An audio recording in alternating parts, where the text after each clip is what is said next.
Hi, Russ. How are you tonight? And hi, Margot Shepard. Thank you for coming, for joining. I hope you're having a good evening, Russ. And I know, Margot, it's the afternoon for you, so I hope you're having a very good afternoon. So, tonight, I wanted to talk about some dangers that are facing us.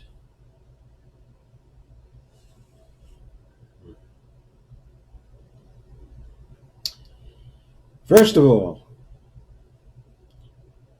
we're faced with the destruction of the Amazon, which continues to burn. And second, there's a very severe danger coming into view from the melting of the Antarctic ice cap. Of course, we also have some other dangers like the Greenland ice cap and the melting of the Arctic ice, okay, entirely, so that we get a blue ocean up there. I've talked of those, okay, in some other streams. But okay, tonight is the night to talk about, or to talk some more about the Amazon, and then to tell you about some of the latest findings on what's going on in the Antarctic. And I have two articles that will be able to illuminate those things for you.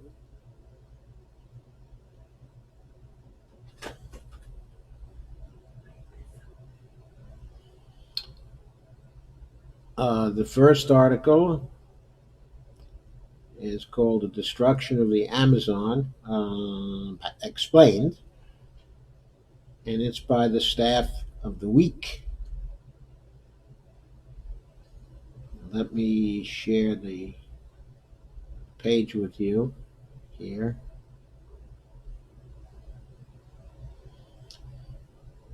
So that's quite a picture, isn't it?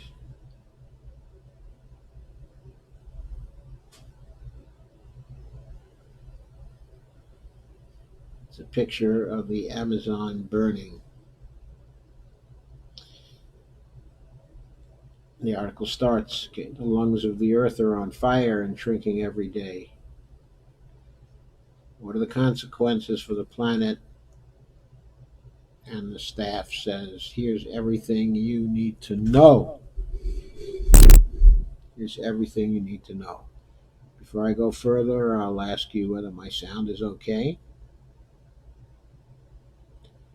Is everything all right in that respect? So please let me know.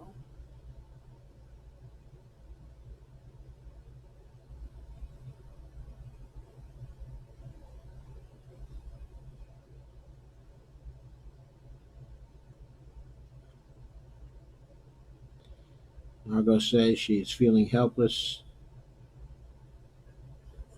Well, I'm not trying to present this so you're going to feel helpless, Margot. I'm trying to prevent it so you and I and Russell and everybody else will feel like fighting. Thank you, Margot. That's what I needed to know. So to go on,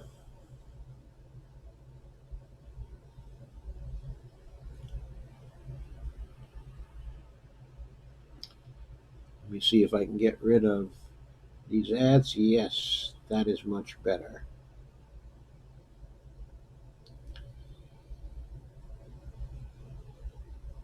So what's happening? According to the staff, tens of thousands of fires are burning across the Amazon basin, consuming 4.6 million acres of irreplaceable rainforest since the beginning of the year. Thick black smoke, which is visible from space, wafts over the land. it plunged the largest city in Brazil, Sao Paulo, into daytime darkness and filling hospitals with patients in respiratory distress. Here's a statistic for you: more than 36,000 of the 77,000 fires in the Amazon this year began in the last month alone. In August alone, 36,000 fires began, almost half of the 77,000 fires that began this year. The Brazilian Space Agency, which monitors the blazes by satellite, says most of the damage is in the northwestern Brazilian states of Roraima, Acre, and Rondônia, and Amazonas, where more than double the usual amount of acreage is on fire. And the staff says this is not natural. More than 90% of these fires have been set by loggers and ranchers seeking to clear the land with the encouragement of the Brazilian government.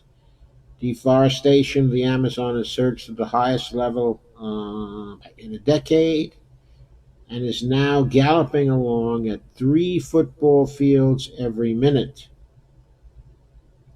Half of the clear cutting and burning has occurred in protected lands, lands protected according to Brazilian law. So these people have been breaking the law, and with the encouragement of the administration in Brazil,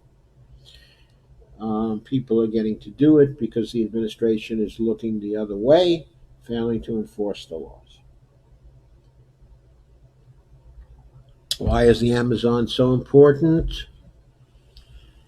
It's home to 3 million species of plants and animals. The vast rainforest is the most biodiverse region on the planet. Some 400 billion trees are absorbing millions of tons of CO2 every year, crucial to slowing climate change. And the trees emit about 6% of the oxygen of the earth.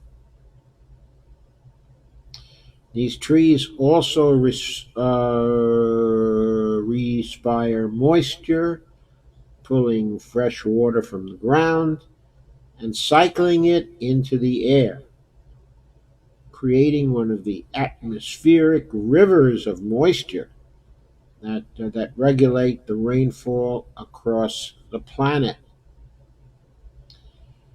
Rainfall in the American Midwest, for example, heavily depends upon water coming from the Amazon. Over the past half century, though, 1/5 of the rainforest, 300,000 square miles, an area larger than Texas, has been deforested. The scientists say if another 10% is lost, the ecosystem will reach a tipping point at which it will dry up irreversibly, converting the entire remaining rainforest into a savanna. Staff then says the consequences for the planet could be devastating. In the next section, they address, or the staff addresses, why has it gotten so bad?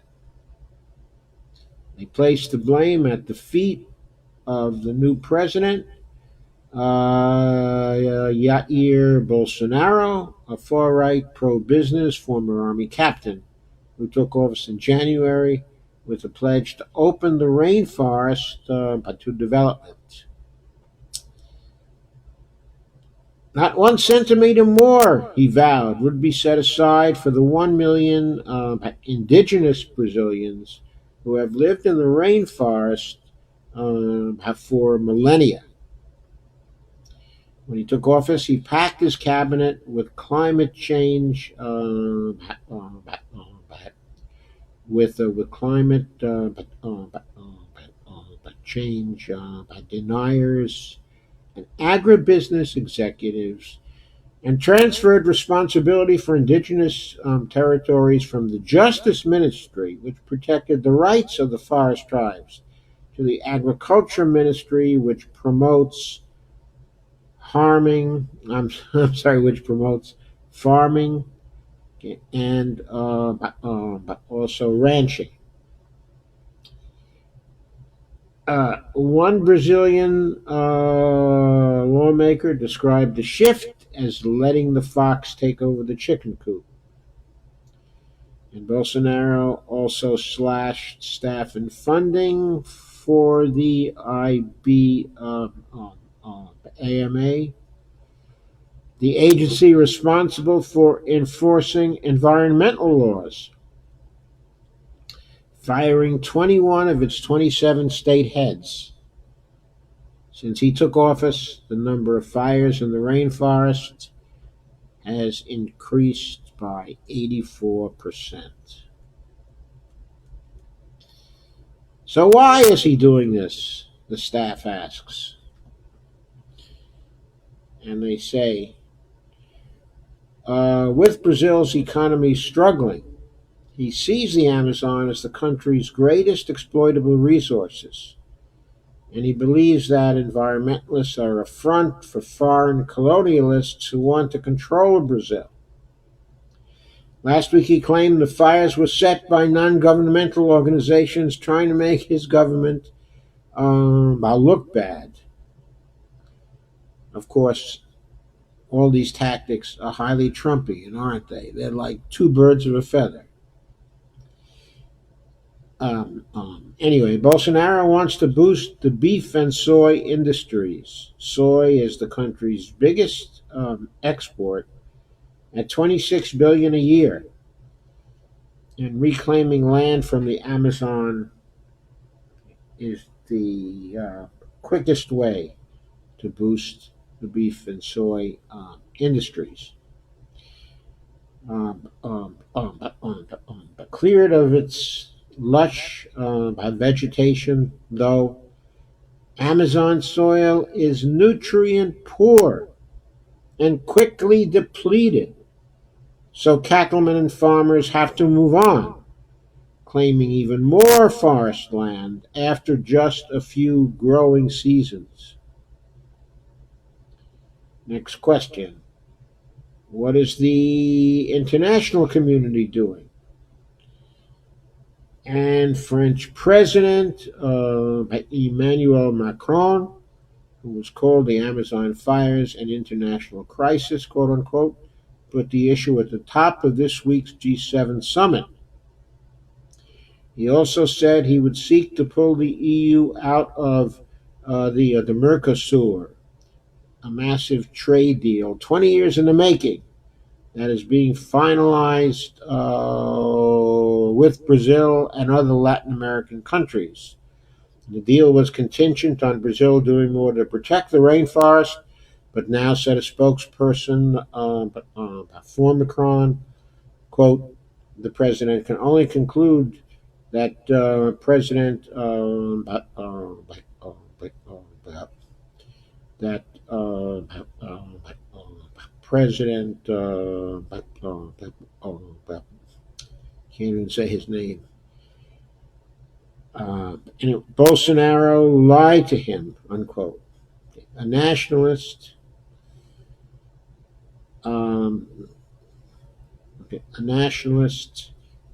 he has favored economic protectionism and has also rejected international aid to fight the Amazon's fires, saying countries, quote, send it with the aim of interfering with our sovereignty, unquote. With criticism mounting, He is sent in the army to help extinguish the blazes. So the staff then asks, what else can be done? And then they answer, if the fires burn out or can be put out, there is plenty the Brazilians can do to mitigate the damage. Indigenous leaders have proposed ways to open their lands to economic development without cutting down trees. They want to exploit the Amazon's the okay, they want to exploit the biodiversity of the Amazon for medical research and ecotourism. And they hope to partner, okay, with agribusiness to expand sustainable food crops such as acai, Brazil nuts, and fruit. None of that will happen, though, as long as Bolsonaro is in office, and his first term doesn't end until 2023.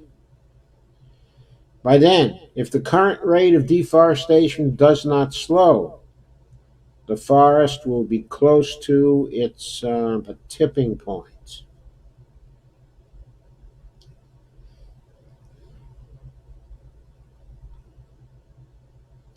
There are 1 million indigenous people who call the Amazon forest home. However, Bolsonaro thinks their communities are a waste of valuable land. On his second day in office, he tweeted that Indians aren't part of the real Brazil, saying we're going to integrate these citizens and give them value, as by real Brazilians, unquote. That means forcing tribes off their ancestral lands, where they have been stewards of the forests, and into cities.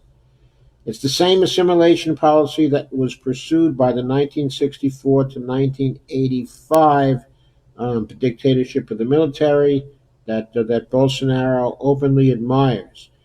A junta that killed more than 8,300 indigenous people while pursuing the development of the Amazon.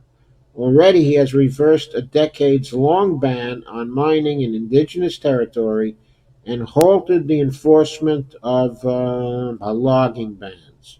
Quote, with Bolsonaro, the invasions are worse and will continue to get worse, unquote. Francisco Umanari, and Apurina chief told The Intercept, quote, it's become a question of life and death, unquote.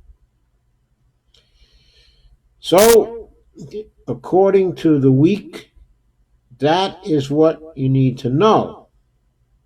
Now the question is, what is to be done? Now, the article covered what else can be done by the Brazilians, but it doesn't look as if the Bolsonaro presidency is going to stop the burnings. It may slow it for a while, but when the international pressure begins to ease, that will surely come back. Having the problem will surely come back. So the question is, what can be done externally? What can be done by foreign powers? What can be done by the international system? What can be done with the UN or by the UN?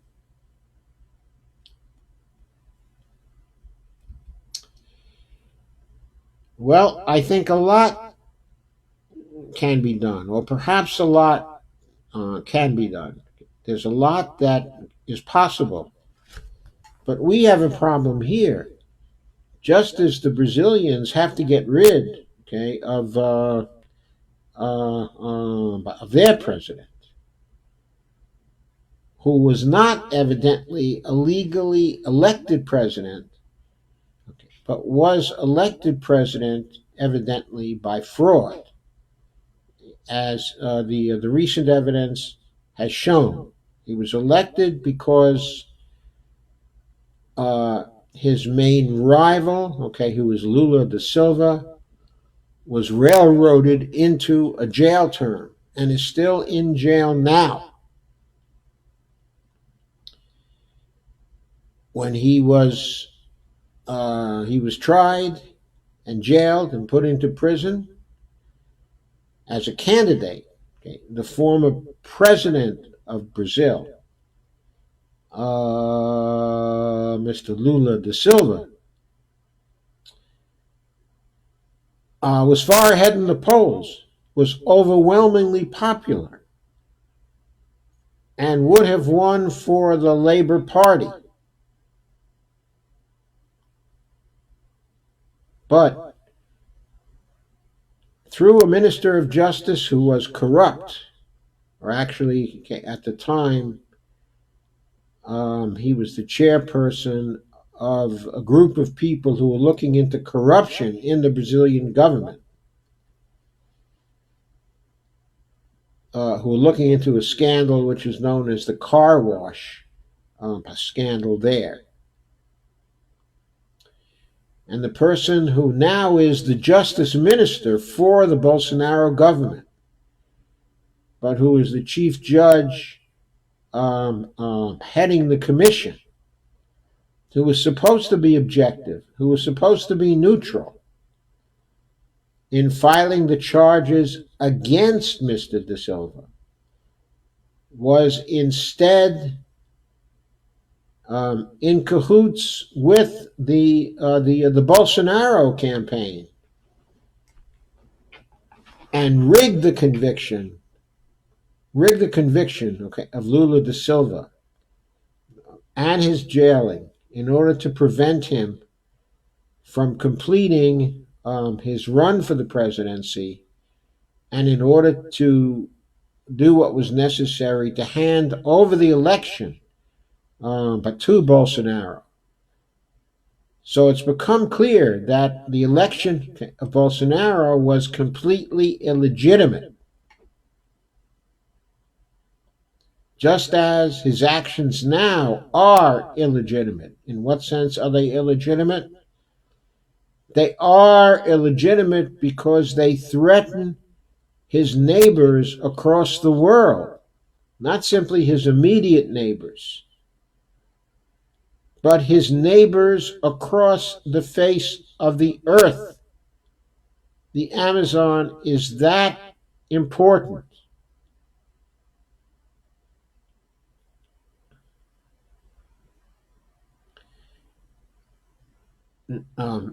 As you heard before, rainfall in the Midwest of the United States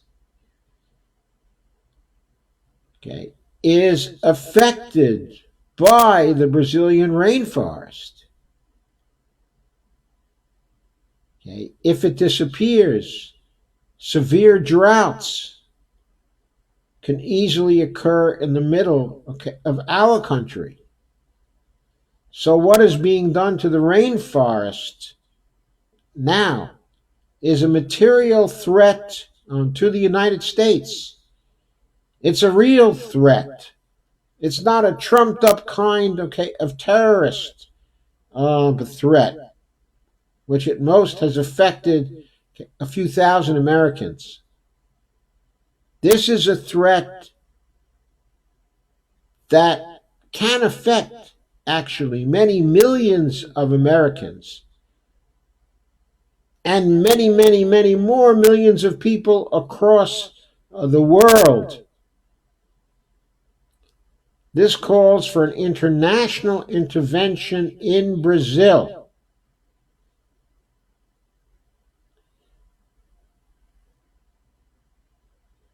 It doesn't call for an intervention by the United States. It doesn't call for a trumped-up alliance. It calls for a truly worldwide alliance to call for the resignation of the Brazilian president, to call for his leaving the office on grounds of his current actions and on grounds of his illegal election, his fixed election, on both of those grounds. Now, in order to do this in a way that would actually be legitimate, it would be necessary for the United States to come to agreement with the rest of the world. It would have to be an internationally sponsored intervention. It would have to be an intervention that, if need be, involved the forces of the UN, forces that would have to be assembled from all of the major nations of the world. It's going to be something that is hard to put together.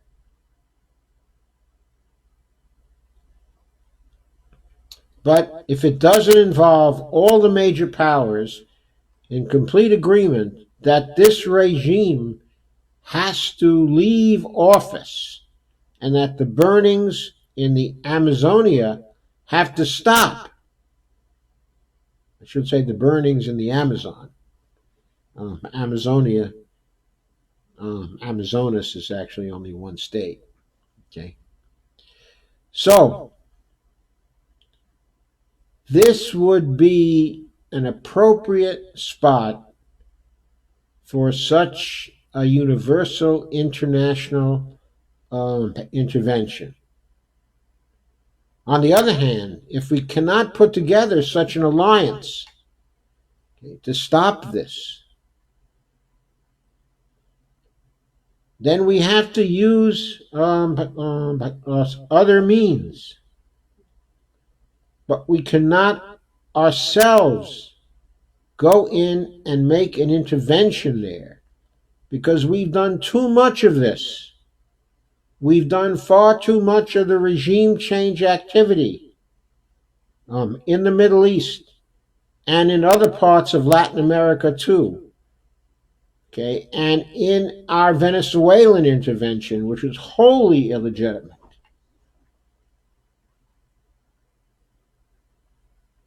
We have ruined our reputation for intervening justly in particular areas.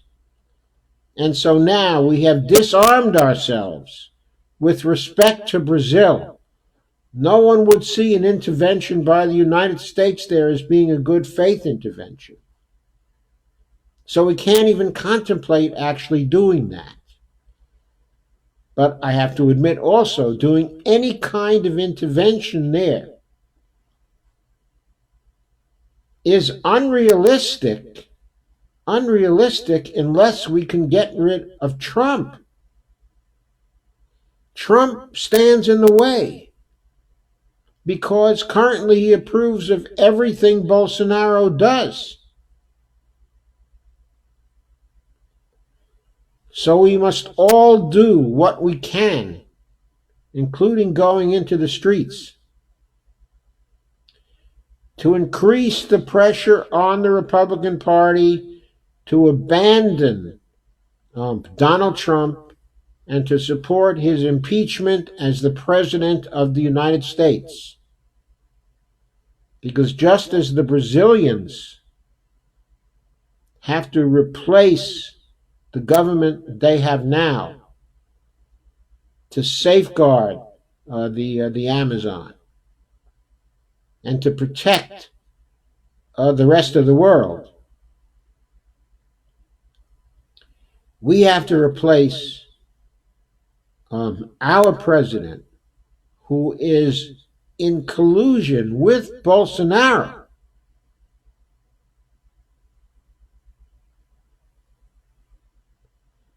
In collusion with him in all of the anti environmental things that he wants to do. Given the climate emergency, that alone is reason enough to impeach Mr. Trump. So again, I call for his impeachment. And probably we have to do it here before there can be a unified intervention by the international community to force Bolsonaro to resign. Now, maybe before then, the Brazilian people or the military itself down there can get us off the hook by recognizing the danger of what he's done and by removing him from office. I hope that happens. But we have to acknowledge that we bear some of the responsibility for the rise of the Bolsonaro regime because there's evidence that we covertly supported his rise.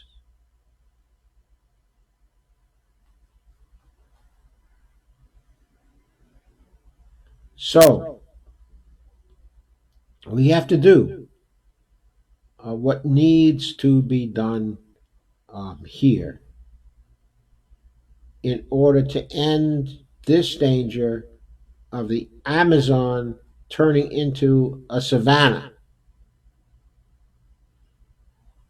That would be another big, big nail in the coffin of the world and in the coffin of the United States. It is not something that we will be able to tolerate. So that's said. Let us now move on to the second of our twin dangers for tonight.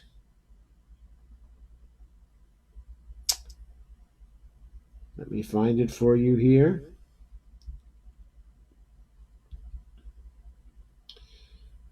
This comes from an article, from an article that appeared in the blog of the Sierra Club, and which I picked up from Common Dreams.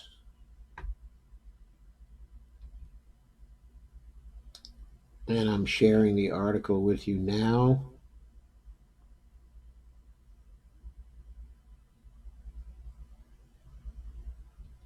And the title of it, Will Antarctic Ice Doom Us All? And the article was written by Chloe Ziliak. I picked it up in Common Dreams.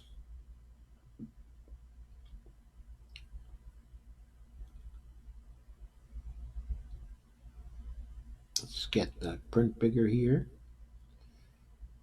Let's get the picture of the ice bigger. There it is.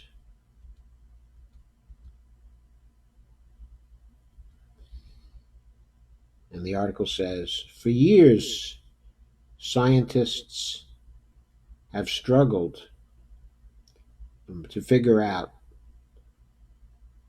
exactly how much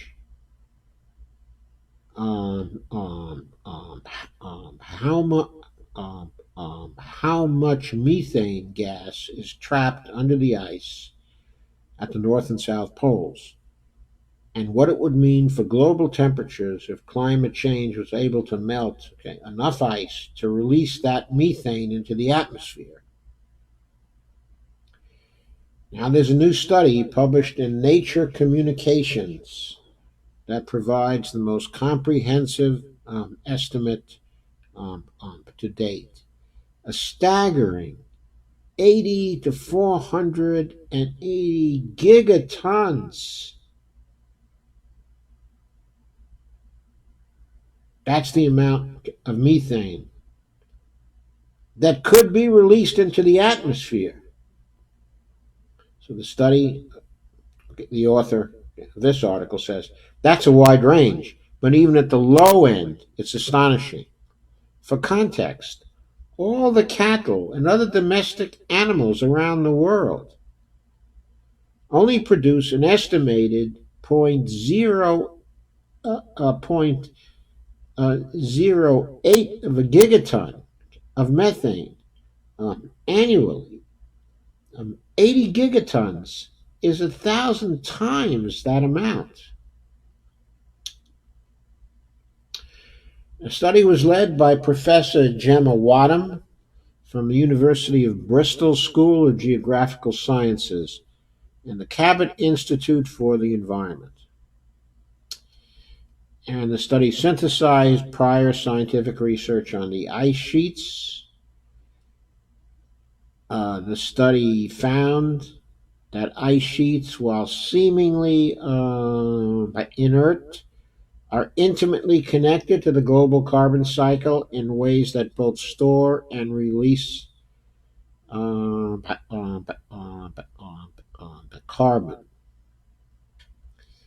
And there's a picture. It's a picture of the Amundsen Sea and the glaciers that are bordering the Amundsen Sea.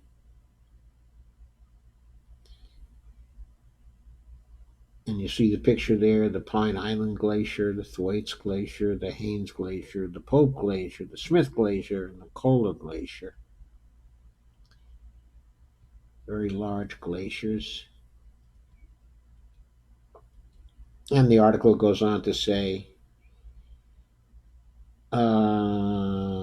in Antarctica, blinding white ice stretches as far as the eye can see, and air temperatures usually stay well below freezing. But scientists have concluded it's likely that under the ice lies vast stores of organic carbon and methane created by the slow decomposition of ancient vegetation and marine life that thrived during the Paleocene, Eocene, a thermal maximum, a period 55 million years ago when Antarctica was teeming with greenery and wildlife, and much of the rest of the Earth was uninhabitable. As the climate cooled, the remains of soils, plant, and animal life, okay, and also marine life, in the case of the marine-based ice sheets, became sediment trapped far below the ice. Their microorganisms converted some of it to methane, a potent greenhouse gas.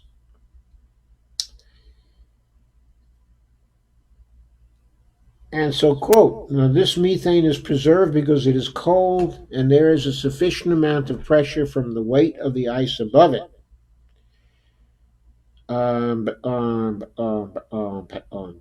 It says Associate Professor Lev Tarasov in the Department of Physics and Physical Oceanography at the Memorial University, one of the authors of the study.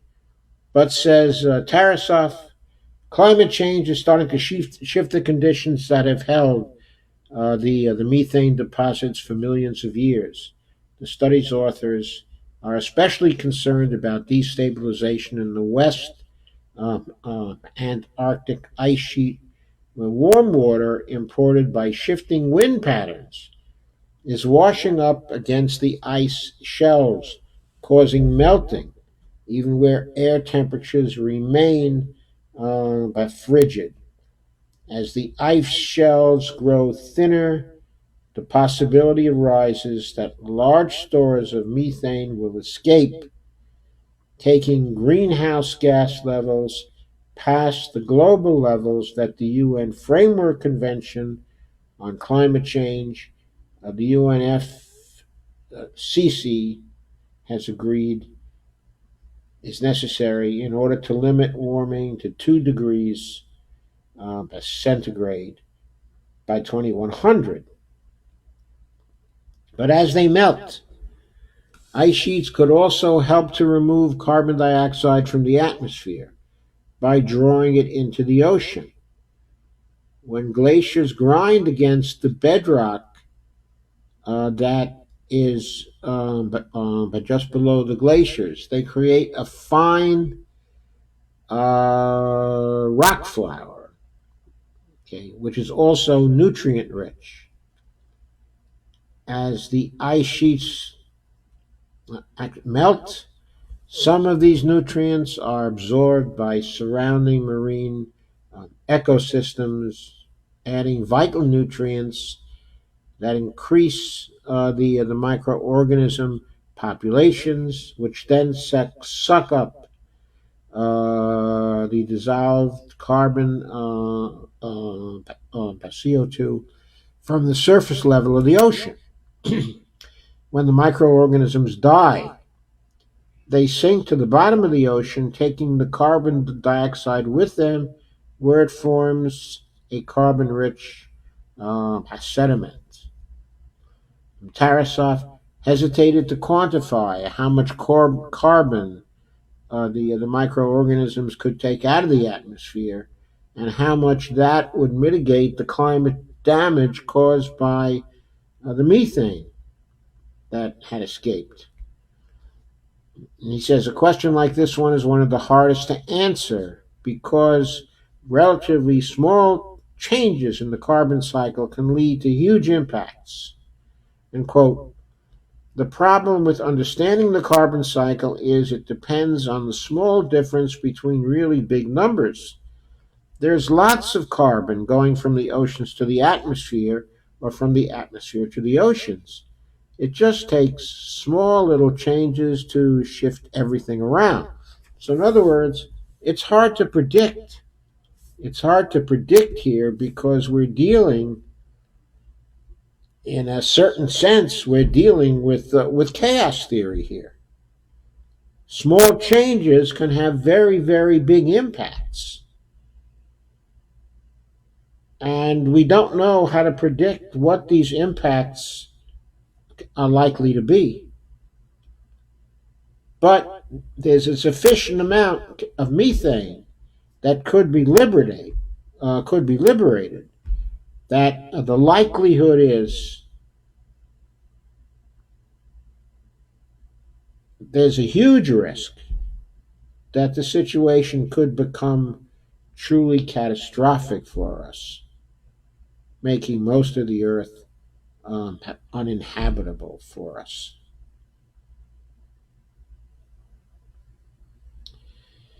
So that's where we are with the Antarctic,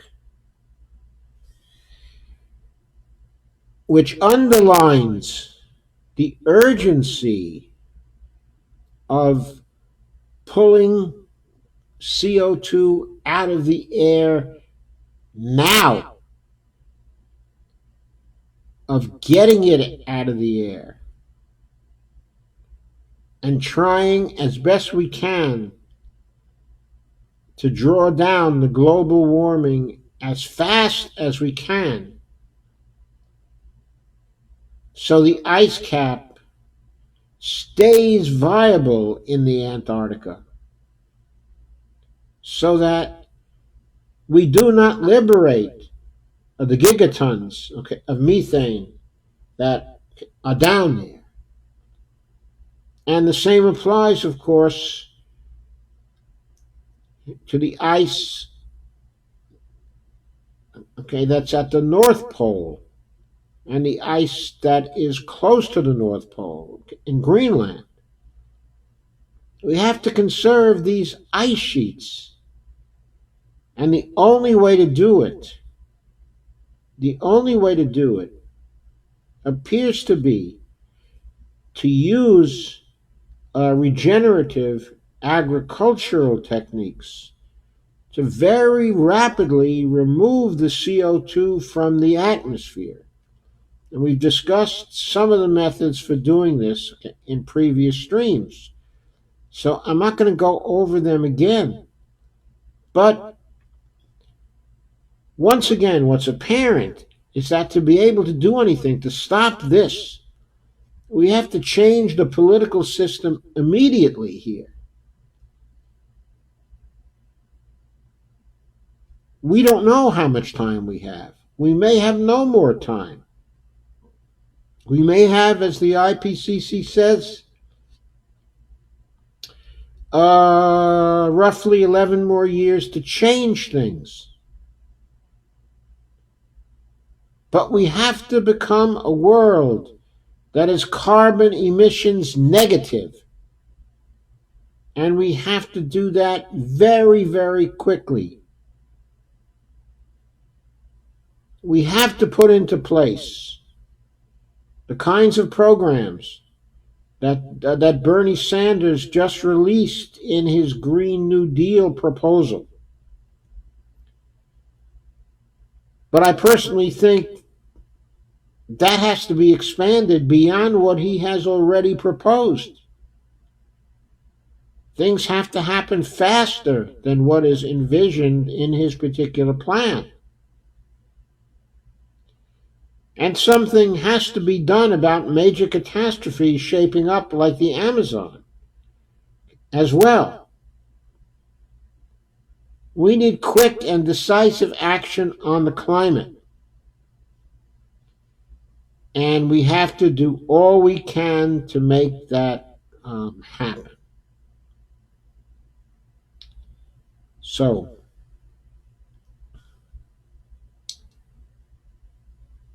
that's what I have to say for tonight. I'll check on your comments and questions now.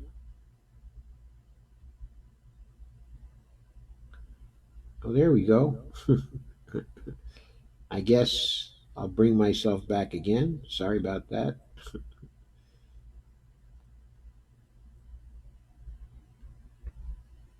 I have to check my page, make sure I'm on the right page.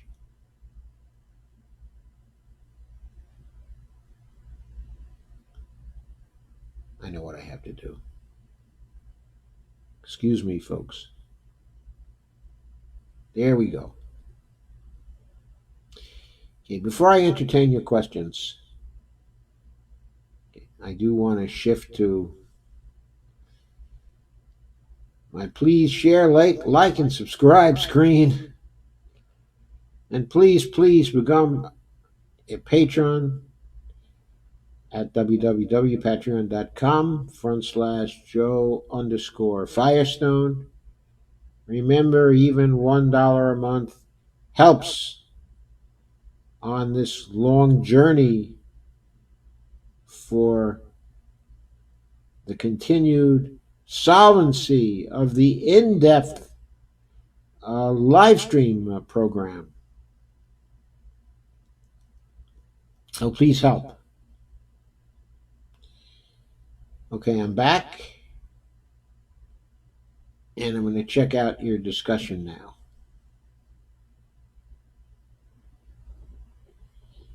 So, Don Lindbergh and Sandy Degg, how are you?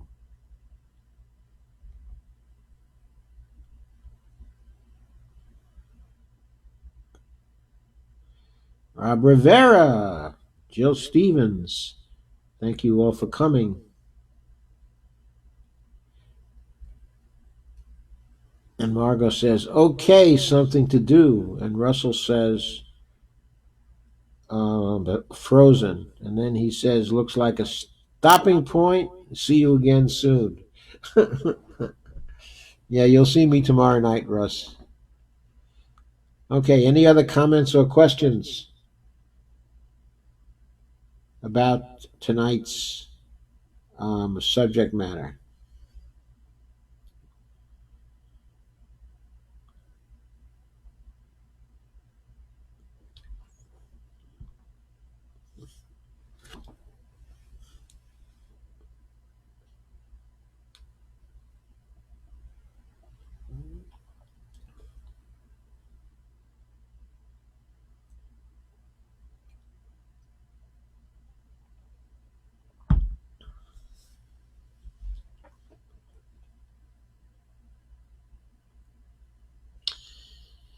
Okay, I'll wait a moment.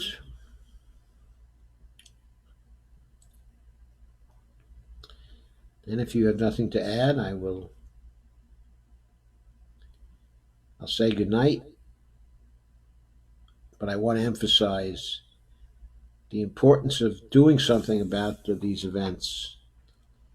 Will I be live streaming the climate thing tomorrow night? I don't think so. Tomorrow night, I expect to be talking about.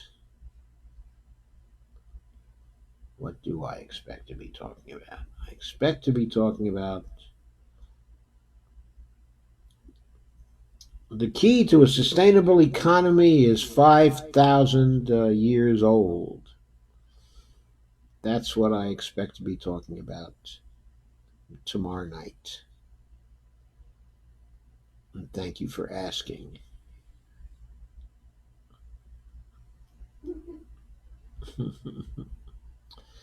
So I'll be talking about something different for sure tomorrow night.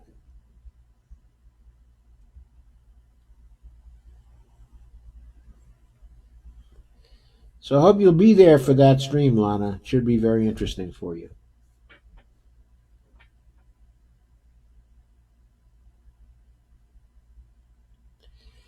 The key to a sustainable economy is debt jubilees.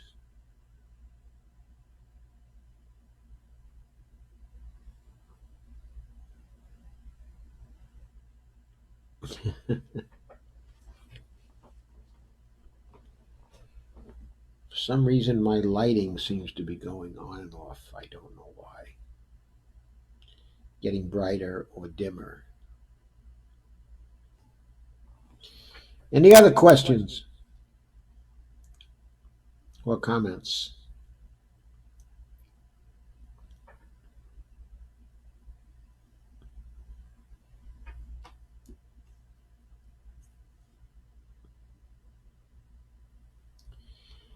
Lana says, I'll be listening from my desk as usual. Thank you, Lana.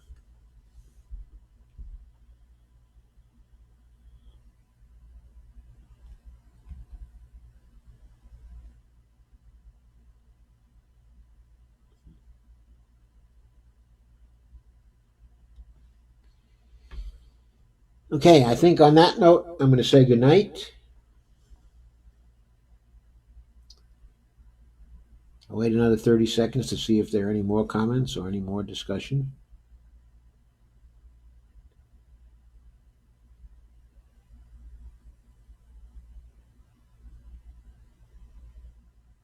So, okay, I just want to say to Margot,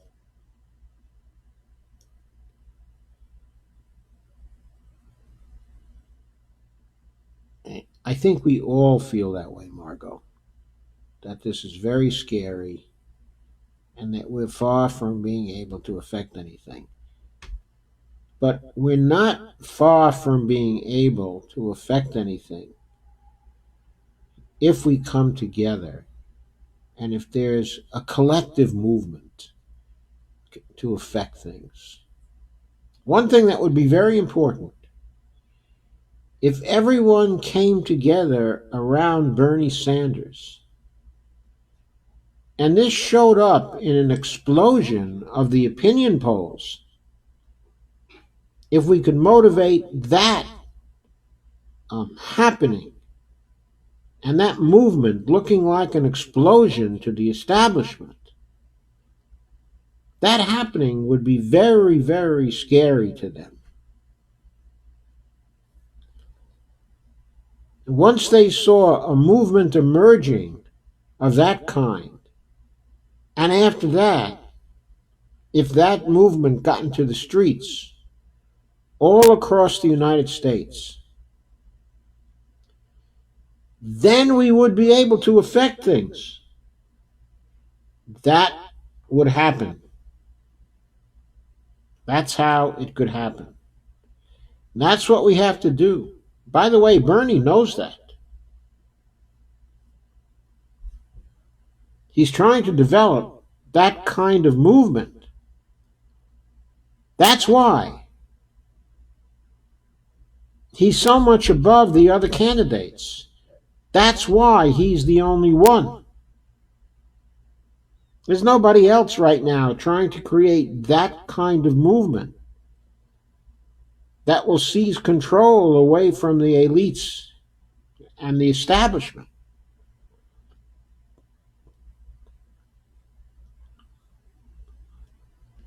Things are moving too slowly in the polls. I know Bernie is now starting to gain, okay, on Biden. There are reports of that which are pretty convincing now. And I look to him to maybe go past Biden, okay, in another month or so and be in first place. But I think it's got to be better than that. I mean, I think those polls really have to explode for him. So his approval rating in those polls is like, like he's getting 60 to 70% of the primary voters all of a sudden, very, very quickly. And at the same time, he is trying to organize people to do things about the climate situation, to force the impeachment of Trump, to force an international movement to start to develop to replace the Bolsonaro administration in Brazil. I mean, this can happen. But people have to want it. And there can't be any fooling around like, oh, maybe Warren is pretty good. Warren is pretty good. Though I can point to all kinds of problems with Warren. Let's grant that Warren is pretty good compared to the others, okay, who are major candidates, okay, that are running. Okay. And also Tulsi is pretty good, okay, in many, many ways. I certainly I prefer Tulsi to Warren, actually. But at the same time, neither of them can head the kind of movement we need to turn this around in a really short time. The only one who can do that for us now is Bernie. There simply is no time for anyone else. If we had time, then maybe Tulsi would be a viable choice. It might be reasonable then for some people to back her, okay, as opposed to Bernie. But I don't think that's reasonable right now. Because the only one who could build a movement fast enough at this point, okay, is Bernie. Okay. Warren, it seems to me, is out of the picture. And she's out of the picture because she just doesn't intend to build the kind of movement that Bernie is trying to build. I don't even know if Warren knows how to build it. There's no indication in her history that she does. She's always been a straightforward kind, okay, of academic. She's really not been much of an activist.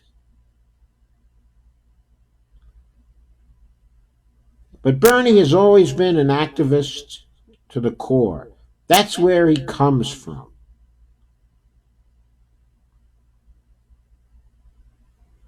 And he's never really abandoned his roots in that particular way.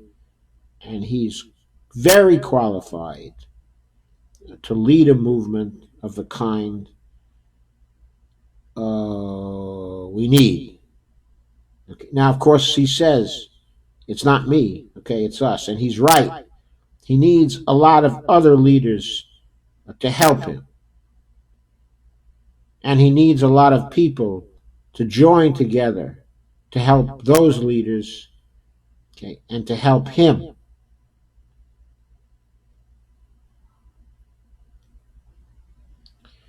So that's what we got to do. And we got to do it very, very quickly now. So thank the last few of you. I thank the last few of you for staying around to hear this, but I think I'm going to say goodnight now. And I'll see you tomorrow night at roughly 9 o'clock, okay, to talk about uh, the secret of a sustainable economy,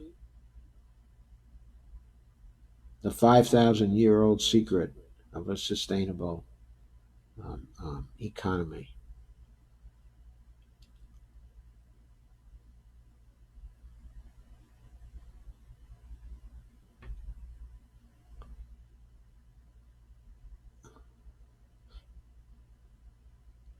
So good night. No, wait a minute. Did I miss something?